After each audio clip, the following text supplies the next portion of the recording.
Yeah, yeah. Y'all know what time it is. I gotta keep the shit. You just tuned in to the most exclusive podcast, Mogul Moves Only. Hey.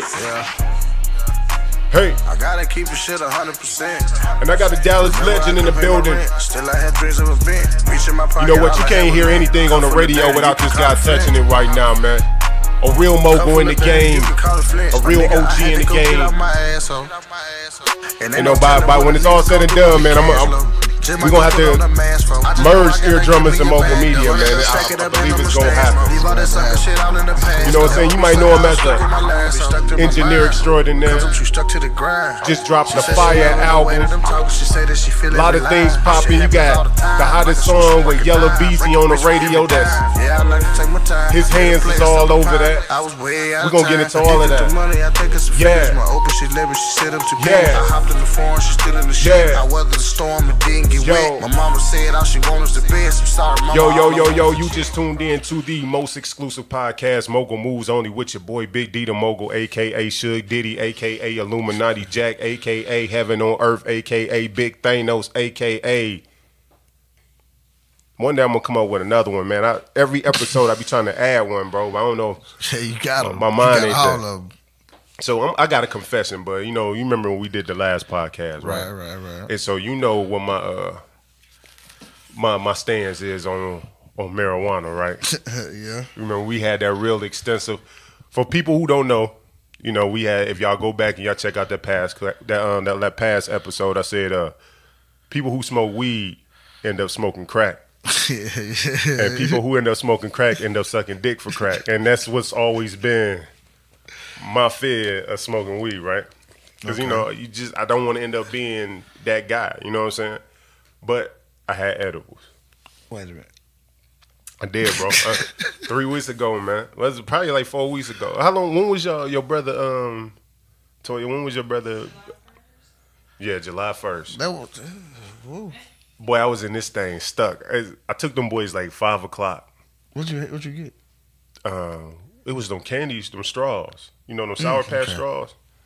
And I wasn't feeling that. It was like 5 o'clock. I was just throwing them back. How many you eat? I don't even know. Because I forgot that I was eating weed candy. It's close to it. And boy, 7 o'clock came. And it's like the sun showed up in the room. Like the room was like kind of dark. And it just got like real bright. Okay. And I'm like, damn. And I looked at my phone. My phone was bright. I couldn't see the words. And I looked at my cousin. I just started laughing. He was like, bro, what's wrong with you? And next thing I just faded out into the couch, bro. I was stuck in the couch. Now, when you woke up, did you want to smoke some crack? Nah, bro. I kind of woke up paranoid. So I got up and I went outside. And I was standing around and I came back in and I laid on the couch and then the room just stretched out. Okay. Bro, I was on a ride for a long time. You scared? I was, bro. But my heart was racing. Is that part of it? No. See, somebody didn't lace me, hey, bro. Hey, man, weed ain't for everybody. I feel it. So we gonna go ahead. I just have to share that story with you, man. But I gotta introduce you the right way, man. And I kind of did it in the intro. Bud Beats, Eardrum Studios. What's going down? One of the most exclusive engineers, production team in the city. Pretty much anything you heard on the radio has been touched by this man, mixed by this man. You know what I'm saying? And I know we got like a list of, I sent you a list of questions we're going to go through, but I do want to derail a little bit. I just want you to go ahead and name drop a little bit, man. Some of the people that you work with that came out of your studio, who popping on the radio right now that's been touched by you. Yella Beezy, a lot of local artists. Yella, Freddie, Mo Threes, man. Anybody that's making any noise in Dallas right now, I probably say the only people I haven't worked with would be like Jason Lyric. It's probably a few other C-Strugs. I hope they get better. Yeah, man. Shout out to the homie. You know what I'm saying? But like C-Strugs on a few of my beats though. But as far as like work with, I ain't got to work with them. But I work with damn near everybody, man. I work with a lot of people that's around here working. That's what I like to work with, the people that's working. So let's talk Yella Beezy a little bit, right? All right. So tell me about that record, man. Like, you know what I'm saying? You did that. That's on me, baby. Yeah. Okay. We actually did Yella's last mixtape, the one with Stevie Wonder, and the tape he about to release. But That's On Me. We didn't know this song was gonna do that. It was just another. Okay, first off, like you say, the studio, Eardrum Studio. Yella Beezy was the very first session. Okay, dope. The very first session. The very first session, we opened our doors. First person book, Yella Beezy. Dope. That's when he did Stevie Wonder. Probably a couple months later, That's On Me. But you know, he come record, so you know, it's just like anybody else session. You just look at it like it's another song. A song ain't nothing until they push it. And shit, that bitch took off. I was watching the interview with Cheese, and he said the same thing. He was like, he had another song he had in mind, and I don't think he said release the name, but he had another song in mind that he was gonna pop. He was just releasing That's On Me, more of a filler. Yeah. And he said that joint took off. So what's your recording process with like Yella Beezy, or when you see an artist that's really serious? Is there a difference between them when they in the studio versus somebody that's just coming up? Like, what's some of them differences? It's not much of a difference because you know everybody work ethic is different. It's you know what I mean. You know Yella don't smoke weed and none of that shit, so you know he come in and he gonna take care of his business. Yeah. You know he kind of come in know what he want to do versus we got some people that come in and don't have no idea what they want to do. You know what I'm saying? So when he came in, he already know what he have. He got his beats ready. He got everything ready. Some people got to come in and get on YouTube and try to figure that shit out as they go. So as an audio engineer, being in the studio, you know, me dabbling in audio engineering. Right. What is some of your biggest pet peeves as an audio engineer when dealing with artists in the studio? One more time, bro. What is your biggest pet peeve? No, that's what it is. Do it again. Oh. Do it again. One more time, bro. One more time. Just one more time. Stop saying one more time. Just do the line, bro. I don't care how many times we're gonna do it. Just stop saying one more time.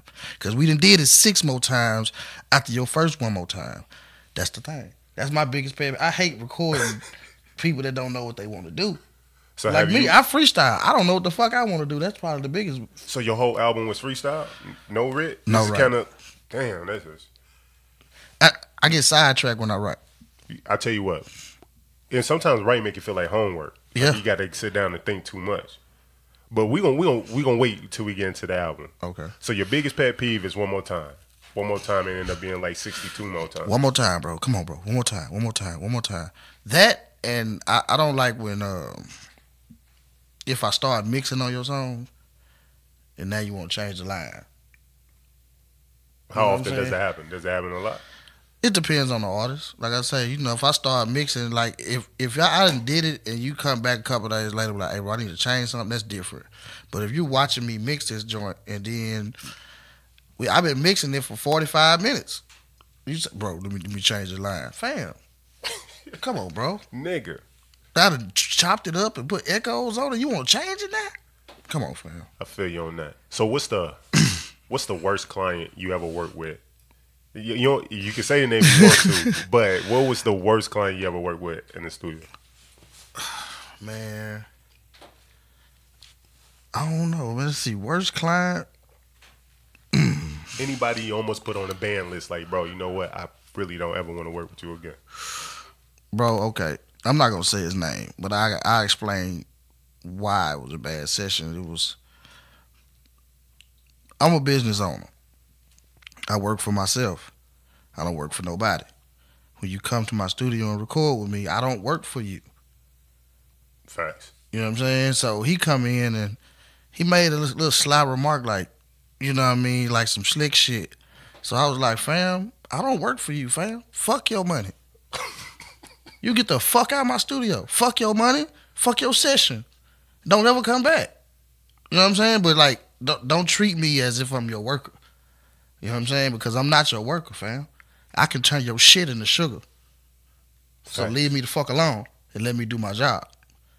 If you want my work, let me do my job. I don't come to your job and tell you how to make your motherfucking cheeseburgers. That's shots fired. Shots fired. So let's go into it, man. A little bit background about yourself, man. Who is Bud Beats? Where's the origins What is the origins of Bud Beats? I've been called Bud all my life. That's a nickname. My name has always been Bud. Before Bud really smoking Bud. Yeah. Wow. They my mama nicknamed me Bud. Well, okay. she say her cousin did, but I don't know, how that shit go. But my name been Bud all my life. I've always been Bud, Lil Bud, Bud. You know what I'm saying? Yeah. So I've been making beats since 2002, 2003.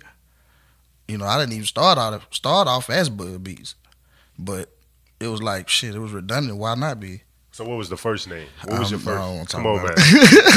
Come on, man. You gotta bring it out. What was the first name, man?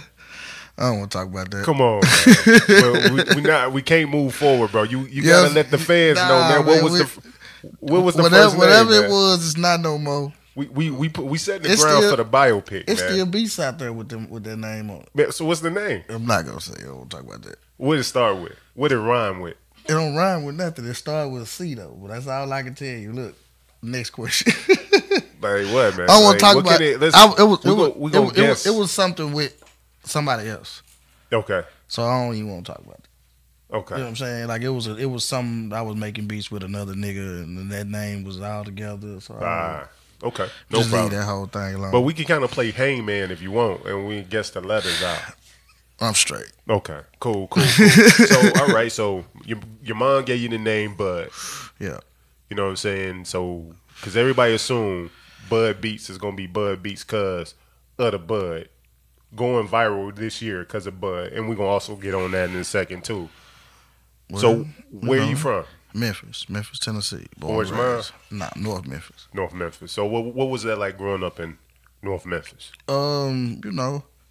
Memphis is a different kind of city. It's real musical. You know what I'm saying? Absolutely. Like you got all type of inspirational, shit around you. You got the blues stars to the country stars to the rap stars. You know what I'm saying? So it's real inspirational, but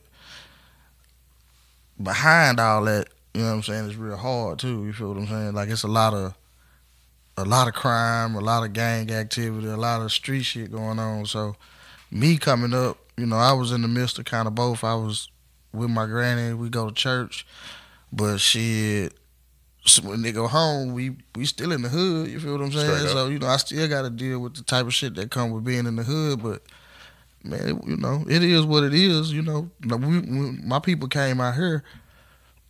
Like I had family move to Dallas in like 85. But like my mom came out here, I was real young, like 3rd grade, to Dallas. Okay.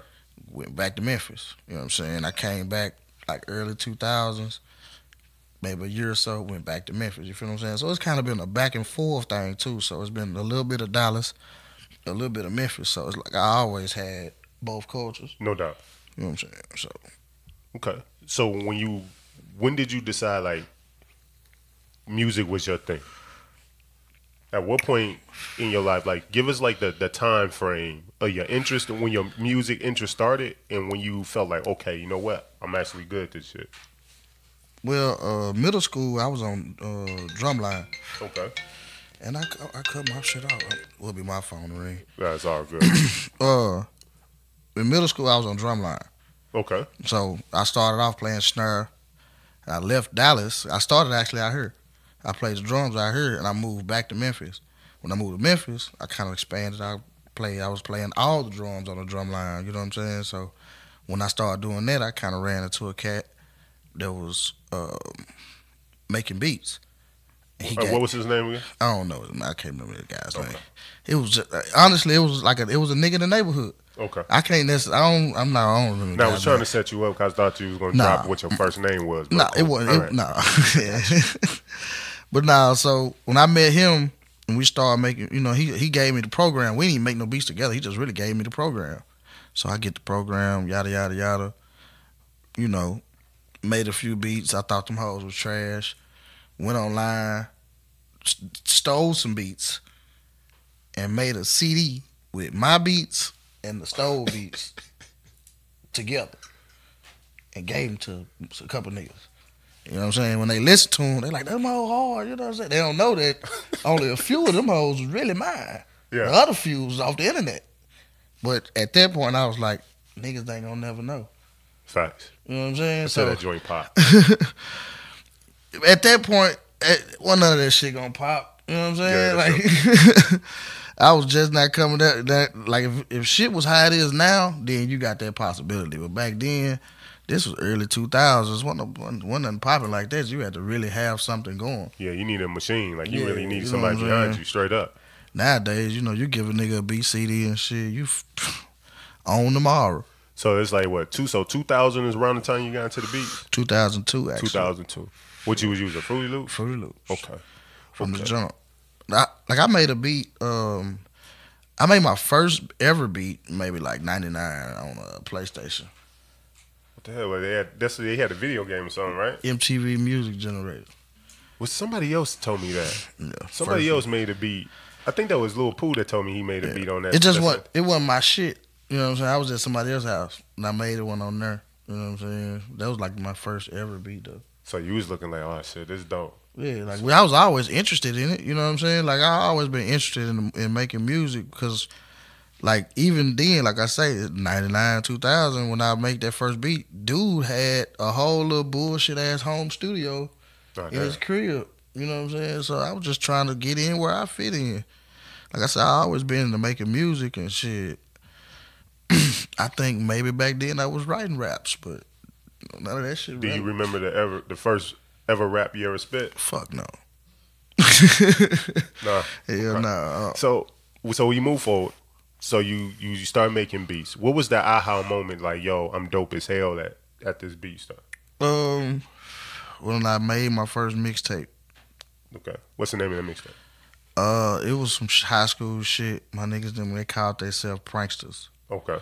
But I basically did all the beats and they just did all the rapping. And, you know, when I seen that the whole neighborhood was fucking with that shit, I was like, well, shit, I must be doing something right. Because these little bullshit ass beats I was making, I didn't think that shit was doing shit. You know what I'm saying? I always held myself to, even now, like I make beats and be like, that's just some bullshit because I know what I can do. Right. So it's like when I make some bullshit, that's the shit that everybody want. But that's the one right there. Like the song I got with Block Boy JB and Yella. That beat is some ass to me. That's the most bullshit ass beat I made. But they own it, hoe. But you know that's normally how it go. Like the song that most people like, I don't like that song. That be the song that pop. You know what I'm saying? That's crazy. So you went to the production. At what point did you decide, like, okay, let me get into the audio engineering side? You know, being in the streets, bro. Like growing up, I was out here and like I was in Dallas. And I was, you know, basically in the streets chasing some money. Okay. Trying to get some money in the streets to make the music shit do something. But really, you know, I'm just chasing my tail, running in circles. So when that shit started to dry up, you know, I like, man, we got the studio. Let me, you know what I mean? We was actually paying a guy. Shout out Kobe Mixtape, he in LA. We was actually paying him as an engineer for the studio. Over there. On the other side. Yeah. Satellite building there. Okay. You know what I'm saying? We was paying him. He was the engineer first, so he showed me the basics. Cause he was like, bro, I'm finna move to LA. And I was like, well shit, you gonna move to LA? Shit, send me whoever you been recording. I'm gonna just try to make that little money. So I actually jumped in it as a hustle, like trying to make some money. So shit, doing that, I was actually good though. I got an ear. Like my ear was better than most people, so and like I say, like leading up to all of that, I had already been recording, but I was doing it wrong.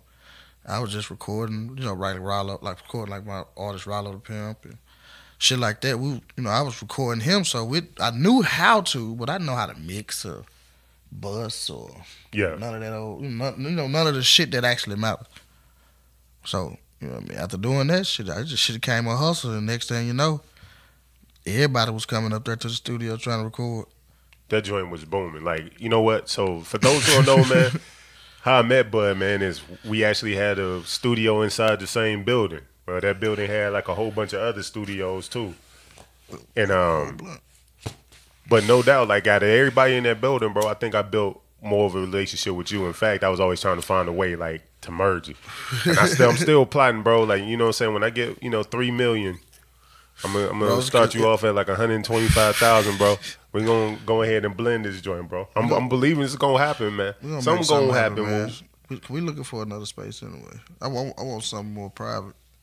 I need some more privacy. You know what I'm saying? Because like I said, bro, I can get you everything that you need. I just need your expertise under the building, bro. I'm telling you, man. Because you, like I said, again, everything that happened in the city, bro, you touch. You know what I'm saying? You popping on that. So, hey, man, I can't forget about my boy, JT. Boot me up, JT. Shout out my nigga, man. You know what I mean? Because he puts his work in. You know what I'm saying? Tell me about that. Because I remember when you brought him on. I interned JT. Yeah. JT was working at Baylor as a computer tech. And me and JT actually went to college together. Okay. You know what I'm saying? We met 2006 before I moved back to Texas. And when he came out here, he was doing his little thing, working and shit. He came to the studio and he was like, "Bro, I want to do this." And I was like, "Bro, if you want to do this, just do it. Like, you got to be here." Like, that's how I did it. Like, I did it. I was just here. You know what I mean? The more you do it, the better you're gonna get. So, you know, he used to go to work. And he come up there every day after work. In the motherfucking suit, some slacks, dress shoes, and go in the bathroom, change. Sit up, you know, he'll sit up and watch me run a session. Then I start bagging up and I let him run the session. And people bitched. Everybody bitched. Man, I don't know, you threw me off on him. He don't know what he doing. Now he booed me up, JT. You know what I mean? There you go. You know what I'm saying? Like, you know, hard work pays off. JT actually runs a lot of the sessions at the studio. So, you know what I mean? A lot of the sound is, you know, complimentary to him. You know what I mean? It's a team thing, though. Because he do his thing, you know what I'm saying? I'm going to shout him out because he do his thing, you know what I'm saying? So his interview should be coming up soon. I don't think he ready yet, though, because he be saying, "No, I don't want to do no interview." But, you know, he do his thing, man. So what's the goal for, like, ear drummers? Like, what's the next big move? I know you said y'all looking for more of a private location. But what's the next big move you think to take eardrums to the next level? Honestly, man, I want to work on some. I want to open up something bigger because I want to be able to run multiples. And when I say that, I want to be able to still be open house, but I want to work with some labels, man. Yeah. You know what I'm saying? I want some label contracts. I want, you know, send me an artist and let me help develop an artist. I want to do some artist development type shit. Hey, shoot, I mean, if anybody got the connects and the personality and the things to do it, bro, you actually got it. You should. Yeah. So what's stopping you from making that move? I see you in LA a lot.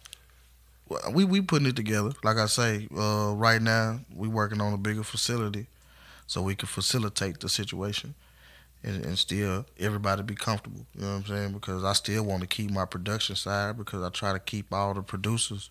I want somewhere where the producers can come work. You know what I'm saying? That's why I try to keep my doors open for everybody to come through. I want the Queen on the beats and the Sean on the beats. Absolutely. And, you know what I mean? Because that, you know, that's what thrives the city. Absolutely. You know what I'm saying? And like, you know, when people say, you know, a team fuck with each other. Everybody fuck with each other personally and at work. So, you know what I mean? If we all communicating and we all seeing each other's faces, that shit ain't, it's gonna be nothing but golden. You know what I'm saying? So I'm just trying to make something different, bro. I've been in Dallas. I came out here in 07 and I've been, you know, I jumped in the game early. Like I said, I was fucking with Damned E and a lot of the early artists that was in the boogie movement, but there was no team, there was no structure, nobody fucked with each other, everybody had their own thing going. That's not necessarily the right way to go.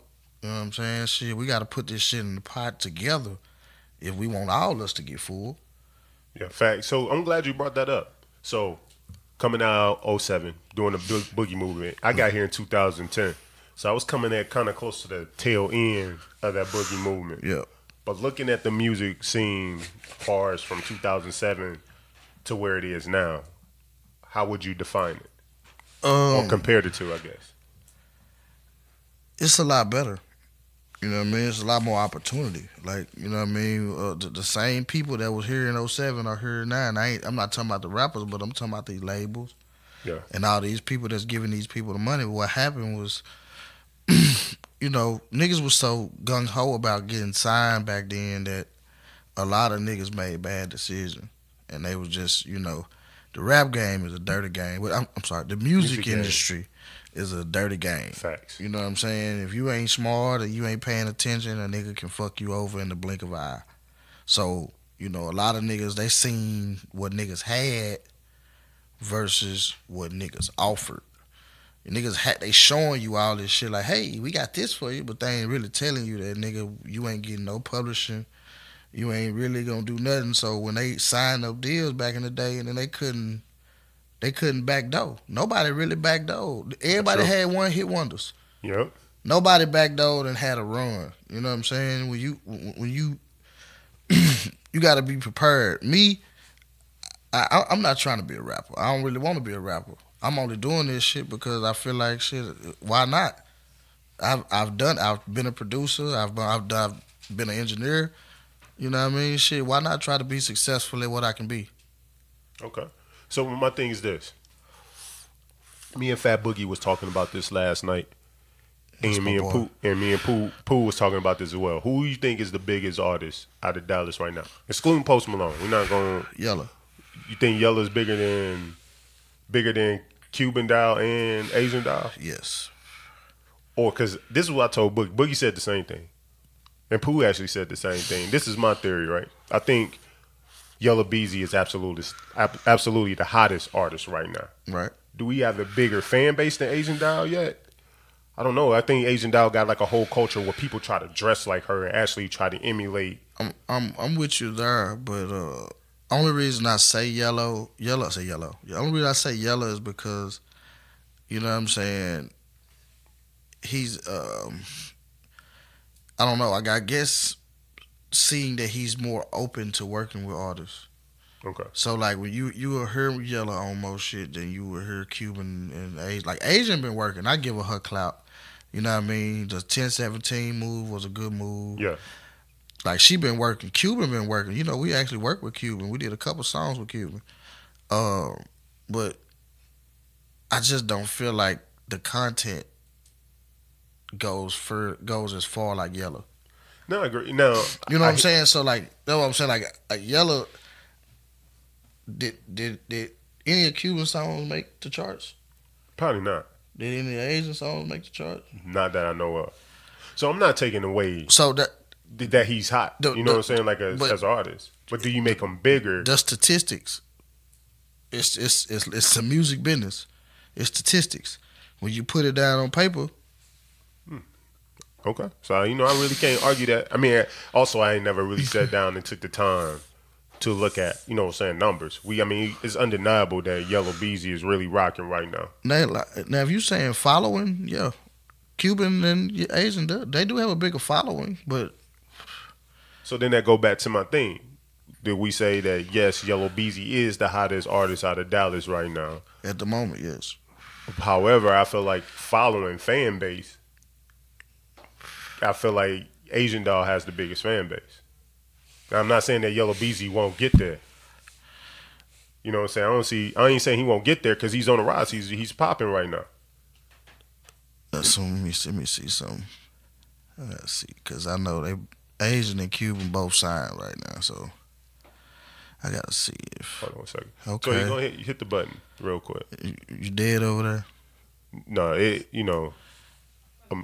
yeah, you just push it and push it back in. America got this rule where cameras can only shoot so many increments at one time. But if you buy it from Europe, it shoots continuously. I don't know why we do that, but you know. That sounds crazy. Quite sure. So what you was about to pull up? I'm just looking at how they was verified on Twitter, on Instagram. Because, you know, Yella been verified. Okay. I think he was verified before both of them. But that don't really mean how many followers, though, right? Nah, it ain't got nothing to do with following, but, you know, statistics. I mean, it all go back to the paper at the end of the day. And it makes sense. I mean, I don't think, like you said, Cuban Doll or Asian Doll has had the buzz, even at their hottest moment, nowhere near. Especially independently. Exactly. That's probably what I like. That's my biggest thing. They got to where they at, and like I say, congratulations to both of them because they both doing their motherfucking thing. So what I want to do, man, I know we was talking about everybody else, but now I want to get into this album that you just dropped, Buddtanical Gardens. You can find that joint on iTunes, Spotify, Tidal, all the major streaming services. SoundCloud too. SoundCloud, everything, man. I want to say, bro, kudos to you. That album joint, like I keep telling you, bro, that joint is in my daily rotation. You got a couple of songs on a lot. Well, 7 songs. 7 songs joint. Easily can run through each and every song. I let that joint go. Again, I'm not a big fan of the 7 song albums because by the time I get in the groove of doing something, this album is off and it's back to the first song. But one of my favorite songs on there is "Live Off the Hate." So before we start talking about that, I'm gonna bring that song in real quick. I wanna just go through that because that is my joint. So I should have already had this here, but I'm gonna go ahead and pull this boy in. Let's see here. So tell me about the creative process of that album. Why I'm pulling this joint in, looking for this, man. Like, why the name Buddtanical Gardens? Well, my name is Bud. And I smoke weed, so I wanted it to be something major, man. Like I really wanted it to be. I wanted to captivate when you saw it, like you know what I'm saying. And I also wanted to paint a picture. I feel like a lot of people don't paint pictures. They just kind of give you some music, and they don't just. You know what I'm saying? They don't put it together. So when I put man, I got 50 songs, Big D. And I only dropped 7. So how did you limit it? How did you narrow it down to the 7? Why those 7? It felt right. That's about the best way I can tell you because, like, that's what it was. I can't really say. Okay. It just felt right. So what I'm going to do, man, I'm going to bring this song in real quick. I'm going to let people hear and let them be a judge, man. This joint, Live Off the Hate, this joint be rocking for me, man. You know what I'm saying? Let me know, bro, if you need a feature or anything, man. But let me find out, bro, that you had an album release party and Suge Diddy ain't getting involved. Nah, I ain't did one yet. You get invited. I ain't do one yet, man. Yeah. Live Off the Hate. Yeah. Oh, yeah. Boom me up, JT. Hey. Playing like a big case. I hop in the 400 race. They tell me live off the faith. I learn to live off the hate. Watching my back for the snake. This joint go hard as hell, man. Appreciate it. They tell me live off the faith. Yeah. I learn to live off the hate. I was doing my DJ. I got you. My bad. They tell me live off the faith. DJ Suge Diddy. Exclusive. Watching my back for the snakes. Watching the block for the jakes. They tell me live off the faith. I learn to live off the hate. Just take a look at my face. You see the pain in my eyes. I was on Miami Beach. Bro, people can already tell, man. Within that first 30 seconds of that song, man, that joint is fire, man. So Live Off the Hate, bro. Give me a little bit about that title, a little bit about that song, who produced it. Man, okay, so this song here, I actually left the studio early one night and I went to the crib and my homeboy was in my crib listening to beats when I got there. And, I just came in and I think I might have been drinking that night. My bad, bro. I want to hear it again. Been about a week. I gotta get on my feet. Yeah. No, I ain't missing the beat. Nobody ain't slowing down. I'm just too focused now. I'm never sober now. We continue to roll around. I was chilling and drinking and just chilling. He was playing beats and this hoe was just going through and that hoe came on. And I was like, bro, who made that? And he was like, my homeboy, everybody said, my homeboy made that beat. So I was like, man, can you send me the beat? He was like, cool. He sent it to me the very next day. I got up early, maybe like 9, 10 o'clock in the morning. And my partner picked me up. We went up to the studio. He was in the other room making beats. Shit, I sat there for recorded that bitch by myself. Oh, damn. You know what I'm saying? But like, it just spoke to me when I heard it. It was one of them beats that, like they say, they speak to you. So when I record, like what I do is, when I hear it, I record myself. I record a video of me rapping it, so I can have my melody and how it. And the cadence and all that. Yeah. So shit, when I recorded that shit, I went back the next day and laid it, and I just put one verse on it, and JT came in. JT got there, and he was like, nigga, that's so hard. So he started mixing it right then, and I was like, shit, who should I put on it? He was like, nah, you gotta finish this. Yeah, absolutely. So I was like, fuck it, let me go and put another verse on it. So I think the second verse was shorter than the first verse. That's all right. It made it complete.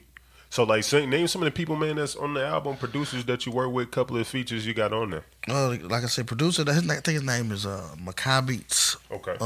MAKIAH Beats or something like that. That's all right. Like I said, I didn't really know that one right there. That was, like I said, that was from somebody else. But I worked with Texas Boy on there. Texas Boy did What You Think. Okay. That's that Pull That Lean Up. Yeah. Roll Up. Yeah, that Texas Boy did that one. That song hard as hell too. Yeah, I gotta shoot a video for that. And you know what? For long as I didn't know what it was saying, I didn't know it was saying pour codeine up. I don't know what. I thought that shit was Spanish or something. Yeah, you know what I'm talking about? I didn't know, but that joint was rocking, bro. YL on the 808s. Let me see who. Baby, Do You Like to Smoke is a guy in Australia named Hearn Rose. I actually found that beat on SoundCloud. That beat dope. And really, when I found the beat, I did the record, and I sent it back to him like, "Hey, bro, I used your beat." And he hit me back the next day like, "Hey, well, shit, here go the high quality version of it." You know what I mean? Then he sent me the rest of his information, so shit, we just linked up like that. But I'm trying to think what else I got on that. Oh, and Franchise always doing this thing, man. Franchise hard, man. He's so soft spoken, man. You know, he kind of like float behind the scene, but people don't understand, bro. He put in work. So let's do this before we end everything, bro. Give me your top 6 producers in Dallas right now. Sean on the beat.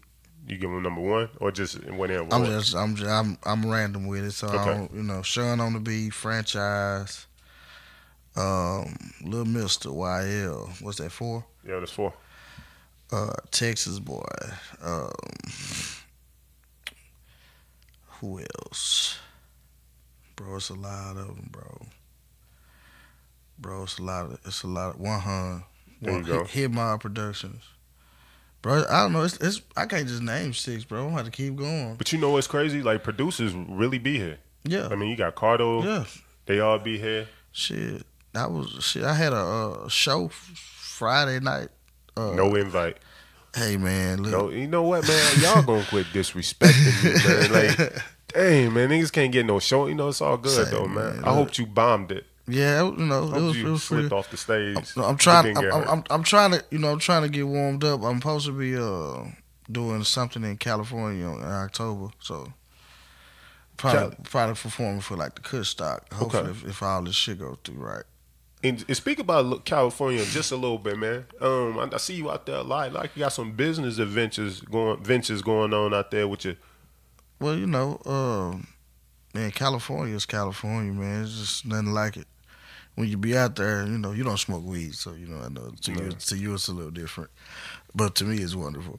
But you know what I'm saying? Like, I felt like I smoked it right now. I got to put it out there right now. I got a few people that got a few connects. Like, my older cousin, he's part of CMG. Okay. You know what I'm saying? Like, so, I got a few little small connects that kind of put it all together. But as far as like, shit, it just be cooling out there. It, shit, ain't nothing, we can get something going, shit. We just trying to get some traction anywhere. Yeah, no doubt. Whether it's in California, Nebraska, Minnesota, wherever. So you about to hit that chitlin circuit? Man, I need to hit something. Shit, I need to get some traction. Yo, that joint rocking, man. Like, Deshaun ever hit you back? Cotton hit you back? I ain't even hit him, bro. I ain't even lie. Cause I shot him the text. Okay, yeah, I ain't even hit him, bro. I need to. I really. You know what? I get him. Cause I tell you, and I tell people this all the time, bro. Every morning I wake up, I pray. I go work out and I send a disrespectful text to Sean Cotton every day. I think of the most hateful thing I can think about, bro. Because, I got to keep him humble, man. Yeah, you know what I'm saying? He be acting Hollywood and I got to talk trash, bro. He ignored it for like 2 days and on the 3rd day, he'll respond like, bro, my bad. I was driving. Nigga, you was driving for 3 days. But, you know what I'm saying? He like to ride scooters and shit and eat seafood, so, he be busy. I think definitely that interview on Say Cheese gonna pop. What about the visuals? You know, I know you dropped some video. I got 4 visuals out right now. To any of these songs? Payoff. I think I shot it with Dallas Wild Street. I think he released it on his IG. No, on his on his YouTube page. Dallas Wild Street. Payoff. That's number 5, I think. Okay. When you gonna do the Live Off the Hate album? I mean, freaking video. I don't know, man. Really, what's crazy is I need to do that one because that's one everybody been gravitating to. That boy got to be all the way fire. I'm torn between that one and Baby Do You Like to Smoke. Do both. I mean, there's only 7 songs, so you can. That's what I'm saying. Like everybody been like, you gotta do something to all them hoes. You know, so I'm just trying to level it out. I mean, you ain't even got arrested. Drop the one. You know what I'm saying? Drop the instrumental for. I mean, the video for Live Off the Hate. Yeah. Because I mean, that song is still on the up and up. You know, that's why they told me. They told me, "Baby, Do You Like to Smoke" need to be first because they wanted to be a summertime like a song. So, yeah. Like I say, I'm just trying to put it all together and get the timelines right. I got a few things lined up with the videographer. I just got to get on the right schedule. And I apologize for doing your pet peeve. I keep saying, like, you know, before we end, but I still got one more thing. I do want to cover. We not recording. We not in a session. Okay. I ain't got to hit the space bar and keep on recording. Okay, cool. You handling it, so it's cool. My man. So the video that went viral, for those who didn't see the video of Bud going viral, was him and a bunch of his homeboys and homegirls in a room, took an air mattress, 2 of them, 2 air mattress blowers, put weed on it, and smoked the entire room out. And it's crazy because I'm a World Star head. Yeah. So I'm on World Star, and I see the video. I'm like, look at these people, man. First and I look, I said, nigga, that's Bud. And that room just, oh shit, I'm about to knock everything. Man, that shit was crazy. You got secondhand, nigga. Oh yeah, I'm here. I'm in there, boy. I'm thinking about pancakes and everything over here. But tell us about that viral video, man. Being in that room, like, what was the idea? Who came up with the idea? Okay, so because that's some white boy shit. I ain't never seen black people take devices and do stuff. Well, okay. Before that video, we had already did it like twice. Okay, so y'all had practice. We did it in the car. Okay. That video got probably maybe like 1 million or 2, but it only on Facebook. It didn't get that big. So, you know, we plotted up and we was like, fuck it, we're going to do 2 of them hoes at the same time. So we got to the studio, we lined all that shit up, started making them motherfuckers, putting all that shit together, and then we all looked at each other and was like, so, you know we can't smoke that shit in here, right? So my homeboy was like, man, look, y'all can use my apartment. You know, I got to move out next month. So ain't nothing really in there. I already moved all my shit out. So we got there, it wasn't nothing but couch, wasn't no beds in that motherfucker. You know what I'm saying? Yeah. So he was like, shit, just use the bathroom. That was the only place that didn't have no big vents. Okay. We covered up the little vents in the bathroom. Shit, fired them hoes up. After all the smoke cleared, Irvin fire department and police showed up. And we was, you know, we all ran, you know, just like some niggas. Yeah. You know what I mean? So, like, what's crazy is, like, you know, niggas was coming out the bathroom and going to the balcony and coughing. But, you know what I mean, niggas is loud because they choking. So, we see the police. I'm like, fuck. First, they cut all the lights off. They cut all the lights off in the house. I was like, man, we could just chill here. They were like, nah, my partner said, I got a gun in here. So, whoop, we leave. We all leave. As we're walking out to the parking lot, like when we walking out into the parking garage, the police are walking past us into the hallway to go to the apartment. Nigga, we hop in the car and pull off. My homeboy, he was still there. He don't even smoke. That's what apartment it was. He don't even smoke weed. Oh, man. You know what I'm saying? He don't even smoke weed. But I know he was secondhand high. Because I'm secondhand high now. Yeah. So he don't even smoke weed. We call him, he whispering, hey, they everywhere. He talking about he running through the apartments and running from the police. I don't think them people ever fuck with him. But he was just so high, he don't know what to do, man. That was a cool time. How much weed, bro, did y'all have to do that? That was probably a couple ounces, maybe. Okay. Probably not even, probably an ounce, maybe 2. That was a lot of smoke. I'm gonna have to show everybody. I'm gonna add that You didn't video see in the here. other video? It didn't go viral, but Nah, I didn't see that one. well, you know, I had a leaf blower. I got a leaf blower. Oh, y'all doing a lot. Oh, I think I may have seen that one. Yeah, I got the leaf blower. We did the leaf blower at my 420 party. So y'all just using all household appliances. Hey man, look. Just going Hey viral. man, you got to do things that people are not doing. That's facts. Well, shit. I don't know what you gonna use next. 2 leaf blowers, maybe. Anybody use a box fan? I don't know. Can I don't know how that'll work. yeah. It might though. We could put that together. Hey, bro, that's science, bro. You teaching the kids science, man. That's engineering and ingenuity all at once, bro. So before we get out of here, man, can you tell everybody your Instagram handles, your social media handles, where they can find you at? Everything is at Bud Beats, BUDDBEATZ, BUDDBEATZ at Bud Beats on Twitter, Instagram, Snapchat, YouTube.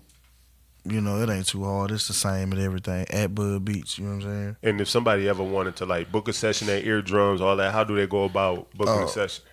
The IG for the eardrum is at the eardrum, THEEARDRUM. You know what I'm saying? Or you can just DM me or call me. You know what I'm saying? You look me up, hit me on the DM, and I send you my number. We book the session. Okay. And then lastly, man, before we get out of here, for real this time, is there anything, bro, that you would give for aspiring artists, engineers that's coming up in the game? What advice would like to give them, man? Don't stop. No matter what happens, don't stop. Because if you stop and you stagnant and you ain't doing nothing, then you only putting a pause on what you're doing. If I wouldn't have stopped and tried to be doing some old shit and doing what I was supposed to have been doing, this shit would have been happening a long time ago. But, you know, everything happens how it's supposed to happen. You know what I'm saying? Straight up.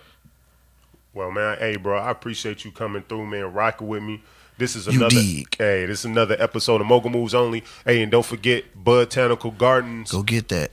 Available on all major streaming platforms. Go support my man. The album is fire. This is Big D the Mogul, a.k.a. Suge Diddy, a.k.a. Illuminati Jack.